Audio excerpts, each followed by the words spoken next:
हामी ह्युमन बिइङ्सको धेर जस्तो नेगेटिभ कुराहरूले नै ध्यान आकर्षण गर्ने गर्छ। कहिलेकाहीँ हामीलाई मन नपराउने, हामीलाई सपोर्ट नगर्ने व्यक्तिहरूले हामीलाई यति डिस्ट्र्याक्ट गर्ने गर्छन् कि हामीले आफ्नो ब्लेसिङ्स काउन्ट गर्न नै भुल्ने गर्छौँ। मलाई चाहिँ लाग्छ कि यो मतलबी संसारमा हाम्रो निम्ति समय निकाल्ने व्यक्तिहरू हाम्रो सबैभन्दा ठुलो ब्लेसिङ्स हुन् अनि हामीले यस्ता व्यक्तिहरूलाई एकदमै भ्याल्यु गर्नुपर्छ, कारण उहाँहरू धेरै प्रेसियस हुन्छन्। जस्तै हेर्नुहोस् न, यहाँ मेरो एउटा बहिनीले मेरो लागि अनि मेरो छोराको लागि कति क्युट गिफ्ट्स ल्याइदिनु भएको छ। गिफ्ट्स त क्युट छ नै, तर त्यो स्विट नोटले चाहिँ अझै धेरै मन छोयो।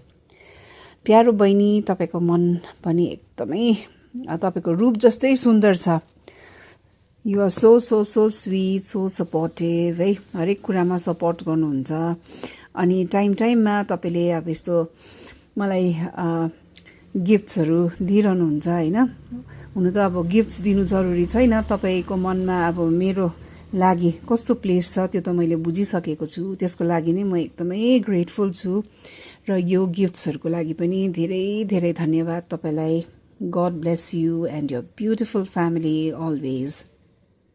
लभ यु बहिनी।